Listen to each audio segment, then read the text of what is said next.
Hello, viewers and listeners. You are welcome to another edition of the program Midday Vibes, coming your way from Caliphate TV on Star Times Channel 141 and Caliphate Radio transmitting on 91.9. I'm your host, Hajara Usman Attajri.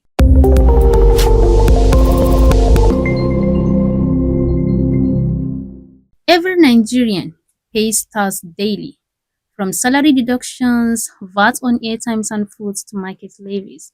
In 2024, government collects over 12 trillion naira on tax, and by law, this money should be used to build roads, schools, and hospitals. Most people in Nigeria don't see what their money are being used for. No reports, no receipts, while 33% of revenue and basic services still remains poor. Tax is an agreement. We pay and the government provides. But if we can't trace our money, then the link of trust breaks completely. In today's edition of the program Meet the Vibes, we'll explore how tax works, where it goes, and how we can start demanding answers. And to discuss this with me in the studio is Dr. Kabiru Alaji Jawo. Sir, you are welcome to the program. Glad to meet you. To begin with, Dr. Jabo, do you mind explaining to our viewers and listeners in simple terms what tax means? Well, I think before I jump into that, I think we need to have a backgrounder. And you see, in an economy or in an open economy where there is a presence of government, there is certainly a certain expectations that individuals do have from their governments. Yeah. And government have certain responsibilities on it, which include the provision of security, the provision of infrastructure, and provision of some basic amenities for the populace. You see, if government have to provide this for its citizens, then it have to find way of financing it. Yeah. And there are certain ways of financing things like this, and tax is one of it. And so going by this background, if we want to simply explain what tax is, I think tax in simple terms is a mere money contribution, if I may put it that way, that a citizen and businesses have to give in form of their own contribution to the government, so that government can be able to provide such type of amenities, such type of services to the populace. So in simple terms, tax is a compulsory levy imposed on businesses and the individual to serve as their own contribution toward to the government, to make government satisfy its own. You've haven't explained what tax really means, and you've mentioned that governments will provide infrastructure and other things. Do you think that is the reason why the government is taxing people, or are there more to it? Well, I think that is the reason, and there are some economic issues also attached to it, because sometimes tax are introduced to control certain economic activity. For example, if government want to expand the consumption of certain commodity, maybe the government will influence the tax system, maybe by increasing it or reducing it, for example. Or for example, government want to, for example, reduce the level of inflation, then the government may decide to increase tax, for example, in order to reduce the purchasing power of people and to reduce the money in circulation. So these are amounts, but the central point or the central idea behind introduction of tax is to provide funds for the government to provide services, the basic services, as well as infrastructure for its population. So after the Federal Inland Revenue Service collected the tax, then where does it go? And do Do you mind telling us who decides if it goes to build schools and other things? Well, I think before we go to that, I think when it comes to tax collection and administrating, I think there are different categories. For we have National Revenue Service, which is formerly called Federal Revenue at the federal level, and we also state revenue services, and at the same time we have that of local government. So, and there are certain categories of taxes that local government services board, I don't know how they call it, do collect. And at the same time, there are certain categories of taxes that state government collect, and so with national payroll. So when we look at this, so that is why, because we said only federal level is not only the only institution that is collecting taxes. So there are even local government have their own tax collection department, and so state government also do have their own. So when we look at this tax administrators or the tax collectors, when they collect tax, they go directly, if it is federal revenue, it goes directly into the federation account. And when it goes directly into the federation account, then there is what we used to have at the end of this FAC meeting that we used to have, where revenues are allocated to various state government and local government, so that they will share it according to the stated sharing formula. And when it is that of state, the state also will collect it, and that one is within the state, they will share it within the state according to the formula. And at the same time, if it is for the local government, so in a nutshell, when the collectors collected the tax, then the tax will go directly into the government fund for distribution. And after the distribution, then the proceeds of the tax will be used for provision of infrastructures, provision of certain amenities, and any other things that the government is supposed to do with that particular tax. So you need to say that what the tax collectors for the federal, states, and local governments differs, and those that will decide what will do, they also differs, right? Exactly. I think, for example, I think if we have to touch it that way, I think at every year there are budget in every particular state, or there are budget in any particular local government as well as the federal level. So I think the proceeds of the tax collection is used to render such services or provide such infrastructure as enlisted in the federal budget, or in the state budget, or in the local government budget.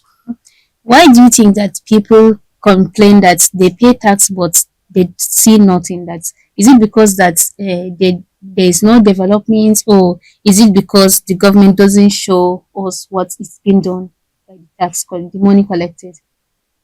Well, if we look at that way, we can say that I think this complaint, I think is more or less or largely about trust and transparency. And the transparency, how visible our government projects are, and the trust between the masses and the leaders, or between the masses and the tax collectors. So if I think when we look at that way, then if there is trust, then I think the people will agree. But when you look at it, there are a lot of what they call it, miscommunication between some government project and the individual or and the certain communities. Apart from that, you will see that certain project will be conducted in a given community, but because of its insignificance, then the certain community will not feel the impact of that particular project, and as such they start complaining. And apart from that, when it comes to the tax collectors and the usage of the proceeds of the tax, sometimes you see that a large the quantum of tax collected sometimes lived away into the pocket of the corrupt leaders and whatever. So in such type of situation, that is where such type of complaint can. But I don't think if you pay tax and you see the benefit of paying tax, I don't think you will complain. So whenever you had that type of complaint from the populace, certainly there is an issue, and this issue emanates, as I said earlier, from the trust that have that the masses have with the, what do you call them, the tax collectors or the leaders or whatever. And the second one is the communication gap between the certain project that will government embark and the individual. If you don't do that, the government is doing this with your money or is doing that with your money, then you can keep on complaining.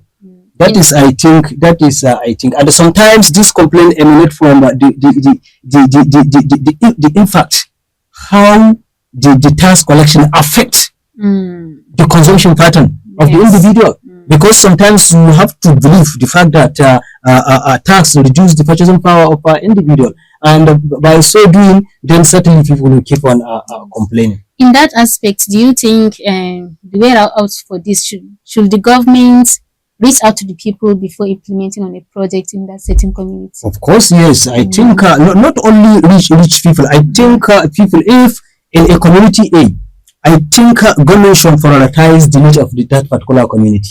If, for example, in a community where there is a lack of water, potable drinking water in that community, and you said you are going to build what do you call it? Roads or school in that particular, or let me put it this road, or a dual carriage road or whatever. You want to do fancy something for them while they are testing.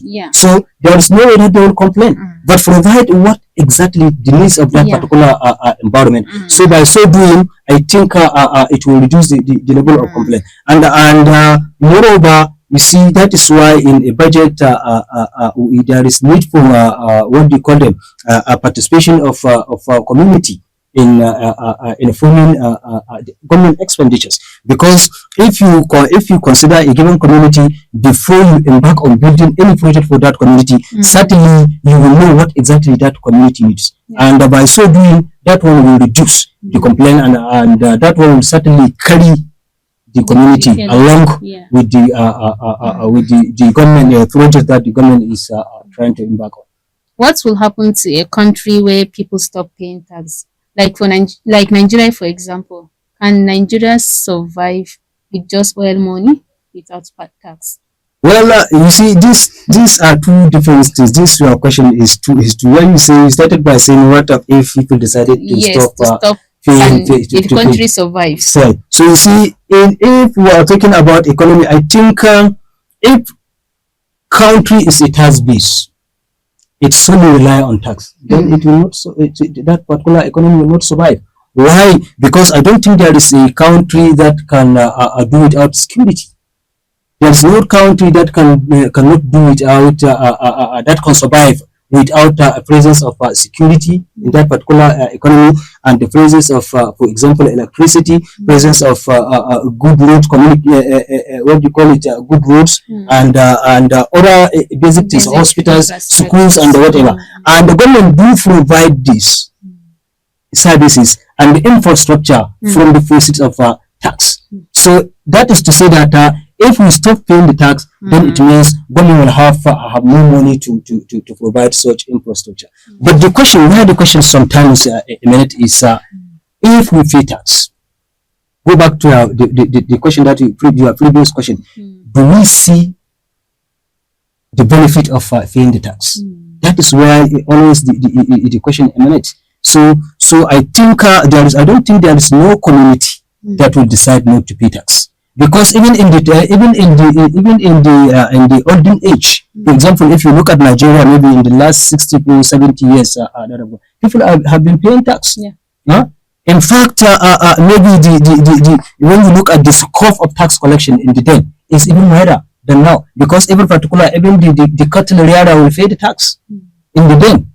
But in the den, what they did was that they try as much as possible to make the populace or the masses to feel the impact of paying the tax. They provide roads, they provide security, they provide, you get what I'm trying to say. For example, a Fulani man that you collect tax from him, a cattle tax, yes, he paid a tax for him, and then you provide security for him. You provide a good road that will link his cattle to where he will take them for rearing or whatever he use it. But you know that you did something for him. You get what I'm trying to say.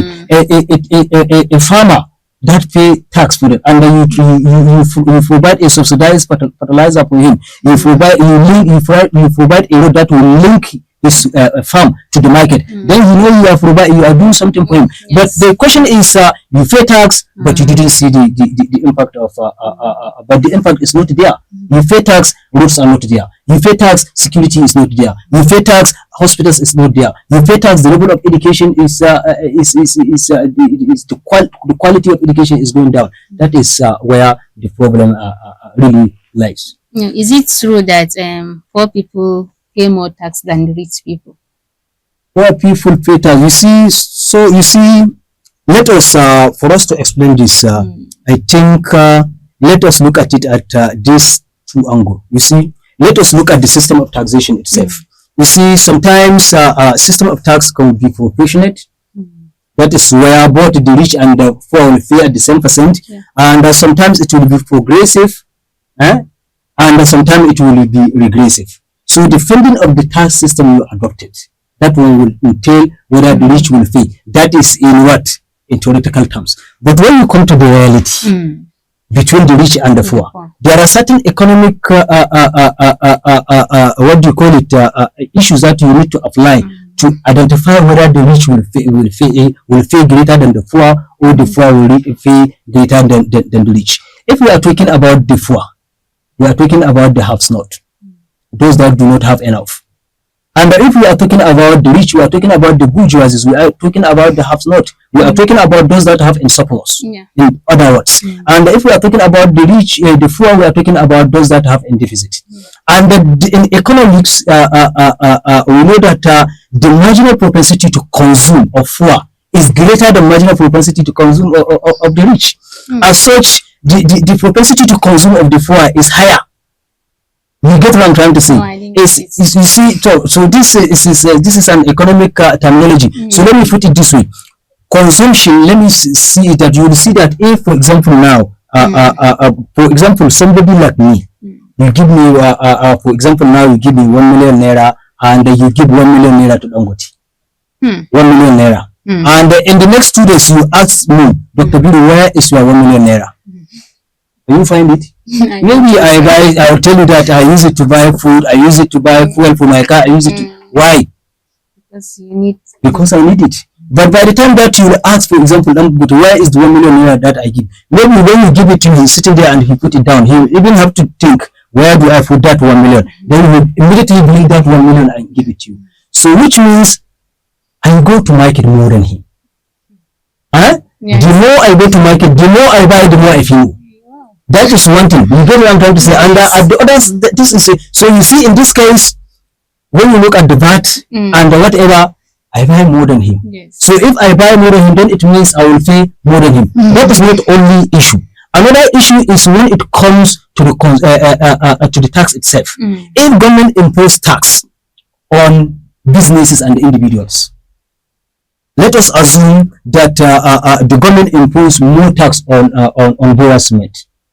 Certainly, the harassment will find a way of shifting the burden of tax to the consumers. You get what I'm trying to say?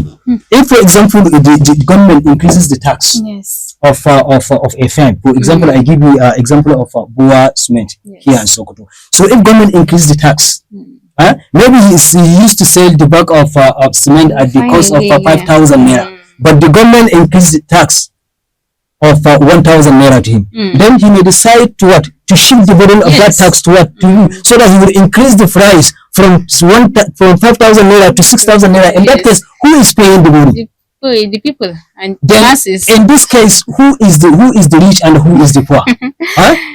When you look at it, the masses that are buying, most of them they are the poor. They are in the poor class. I don't want to use the word poor, but since you use it yourself, maybe we can go with it. But you see, they are the one that will keep on buying, and he shift the burden to them. And even though the shift of the burden depend on the elasticity of the demand of that particular product. For example, if the demand for that particular product is inelastic, then you can shift the whole demand. For example, if the government increase tax on medical doctors, for example, medical doctors, that when you are sick, you go to him and he will prescribe what do you call it, Medicine. medicine for you. And the price of medicine, let us what do you call it, the price of pharmaceutical these things increases. The government increases the tax of medicine, for example, so that they will start, you have to pay more. Maybe the paracetamol that you used to buy at what do you call it, 10 naira, for example, now there is increase in tax on paracetamol producers. So paracetamol is basic, for example. Once you are having headache, you have to buy Yes. medicine. So in that case, it is inelastic. Why? Because you have to buy it. You have to use that particular medicine to survive. So in that case, the producer, the firm that is producing paracetamol, or the firm that is producing a given medicine, you can directly shift the burden to you, because you know you must buy it. Yes. But in certain commodities that are elastic, that you may decide to buy or need to buy, then in that case, the producer may decide to reduce it, because they are a substitute. Huh? For example, they decide to increase the price of Milo. Then people will go to Bombita, for example. So in this case, they cannot shift the whole burden. Yeah. So, but they will what? Maybe divide the burden. If the tax increase is 10 naira, maybe you will divide it. Then you pay 5 naira, and they will pay 5 naira. So you see, at the end of it, the large burden go to what? Go to the poor. So that is why I said, if you look at that way, I can agree with you that the poor pays more than the rich. Exactly. Okay, viewers and listeners, it's still your show, Midday Vibes, coming your way from Caliphate TV on Star Times Channel 141 and Caliphate Radio transmits on 91.9. We will take a short break and we will be right back. Please stay with us.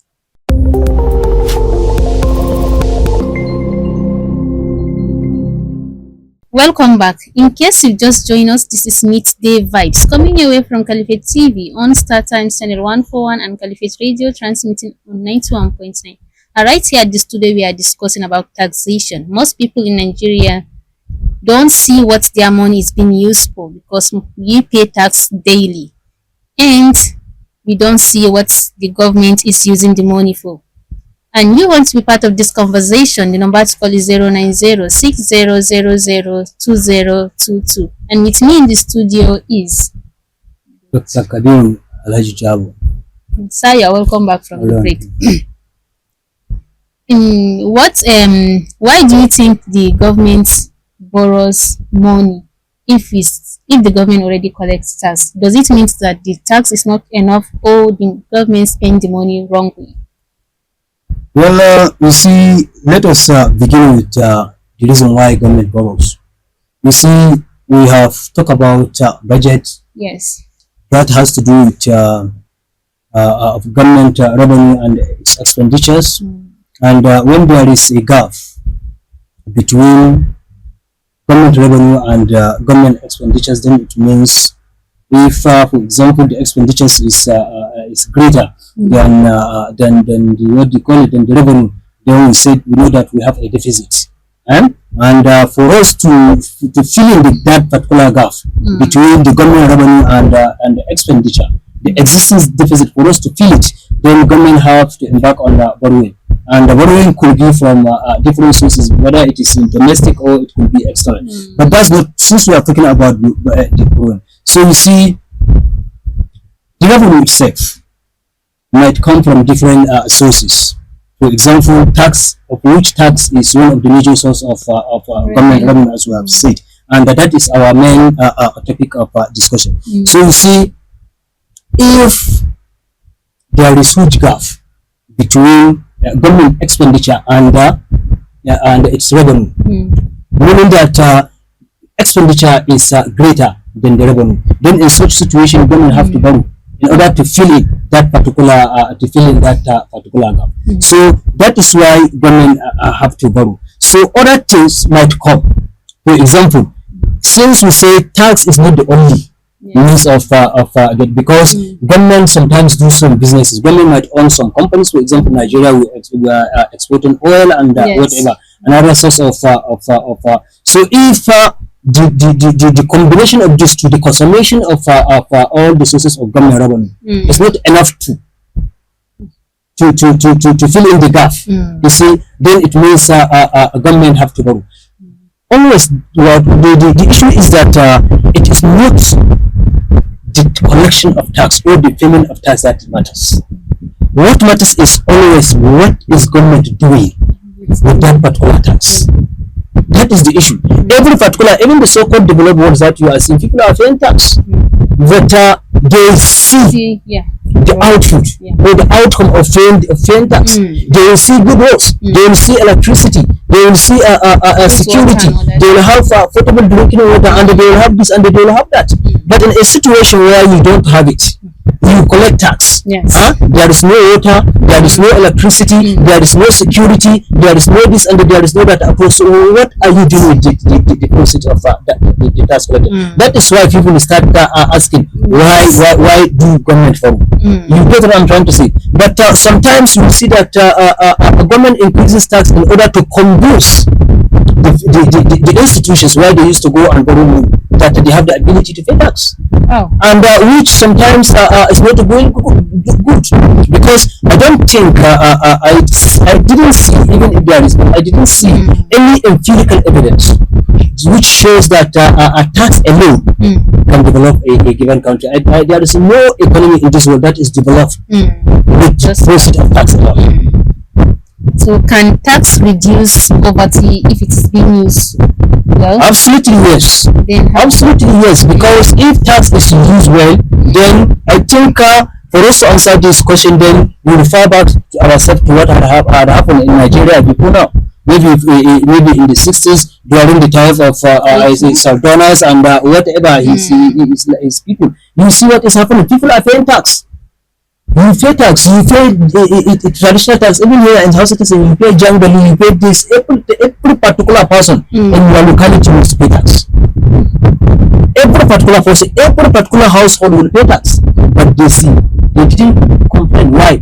Because they see good schools, they see good roads, they see electricity, they see this and they see that. So if the process of tax is used effectively, then certainly it will lead to provision of good hospitals, and as such there will be health facilities that will increase to human capital development, and there will be good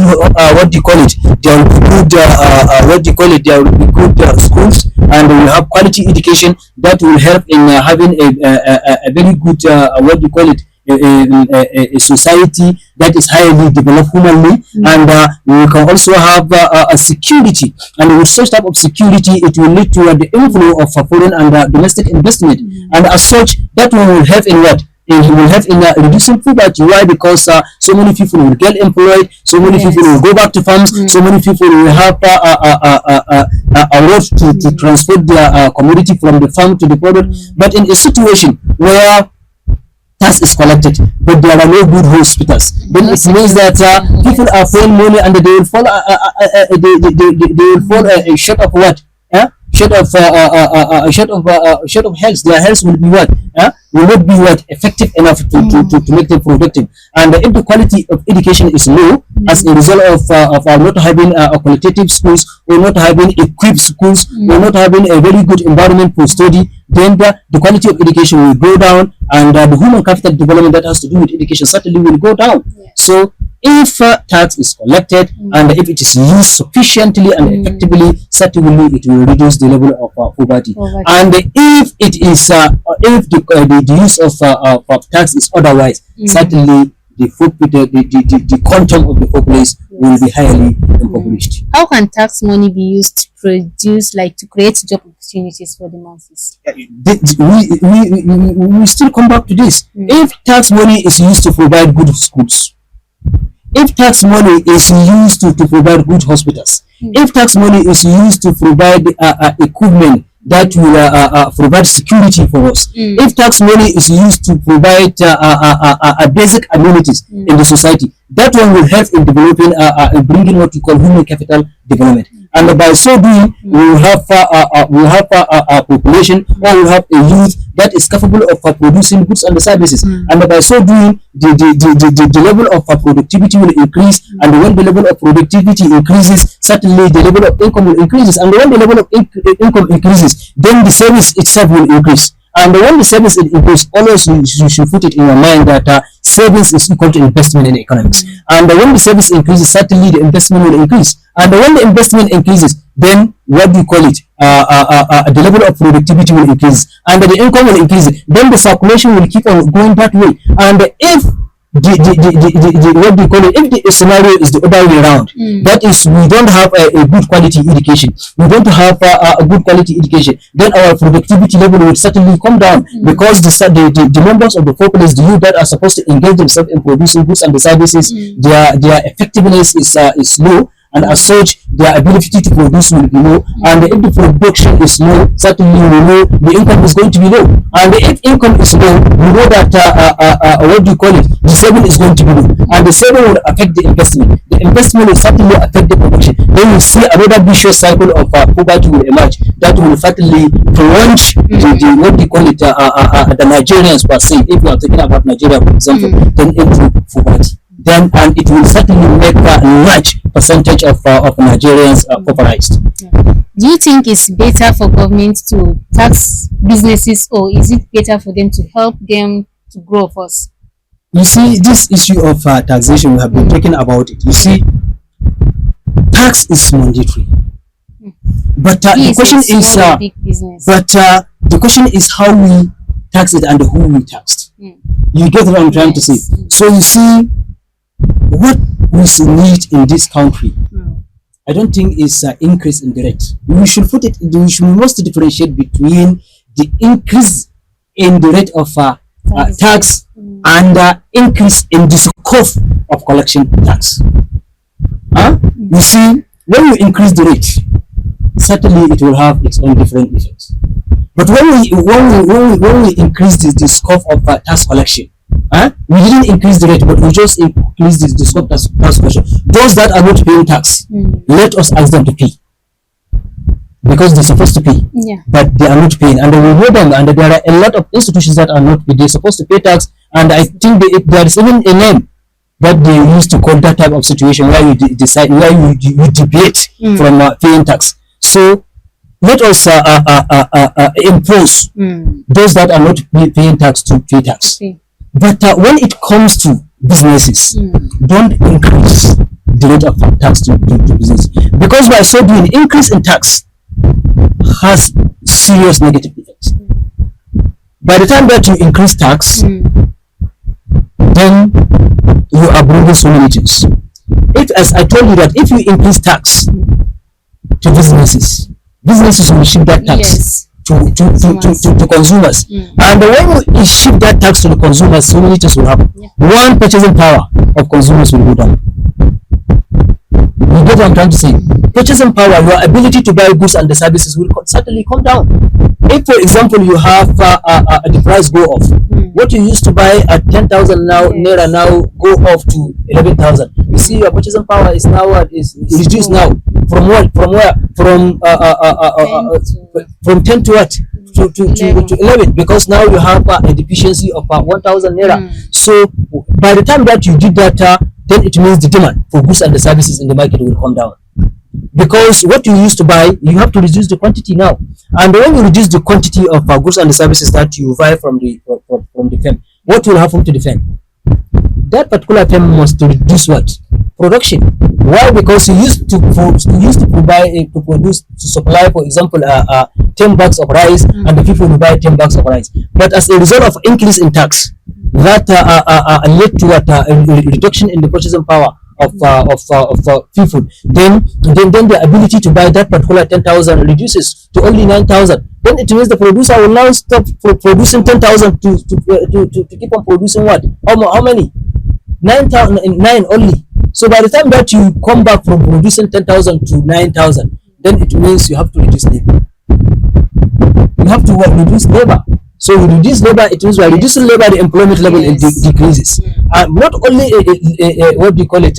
Even your income decreases from 10,000 to what? So this one will bring so many things. So as such that the productivity will come down, and that one may what? May lead to another economic issue. So that is why the thing is that don't increase more tax on the businesses. So in some scenarios, government do even supposed to use the same tax to bail out this such type of business in form of what you call fiscal stimulus.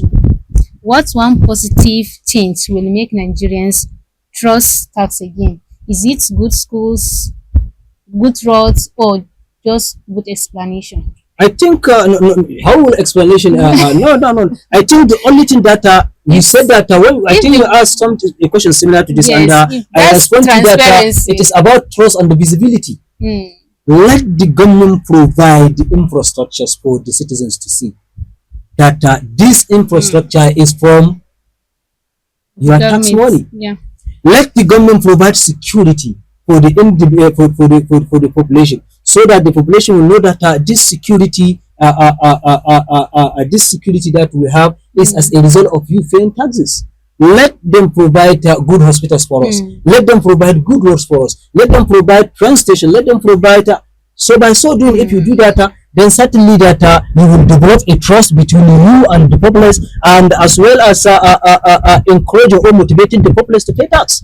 So I think if government to have that to solve this the particular problem, then it has to solve the problem of trust, and the distrust, as we said, as I said, large content, the quantum, the quantum of what do you call it, the tax collected Mm. sometimes lift into the pocket of the corrupt leaders. And by so doing, then there will be no loss, there will be no that. But by the time that you provide this, and the populace see it that there is good road, there is this and there is that, certainly that one alone will motivate the members of the community or the population at large to To pay pay tax. tax.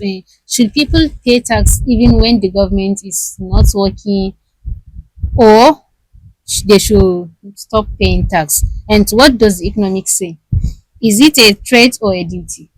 Well, certainly, paying tax is a responsibility. So that is was why when you ask That's me even to give when you, government I is tell you working that on it. is a compulsory levy. Yeah. If you So don't even pay if tax, if you don't pay tax, if you refuse to pay tax, you are committing crime. even if the government, if Even even if you are if not seeing the yeah, yes, development, yes. You see, I don't think the crime of someone will make you to commit another crime. mm, If you commit crime because somebody is committing crime, both of mm, you are criminals. mm, So what you should do is mm, pay tax and ensure that the people that are responsible in working use that particular tax. You have every right to challenge the tax collectors. You have every right to challenge the tax administrators. Where is our money? Because the money, they didn't come with the money from their houses. Huh? It is our own money. So where is the money? What are you doing with the money? You have that right to ask them. So it is, you cannot say that you will not pay tax, because if you didn't pay tax, you are committing crime. Similar to the crime that the person that collect the tax do away collect that no, particular tax, you mm, are all criminals. mm, You get what I'm trying to say? mm, What you should do is pay tax and hold them impose the way they accountable. impose tax to you. Yes. Impose them to use that particular tax in provision of infrastructures, in Mm. provision of services, and in provision of all the basic needs and of life to the citizens.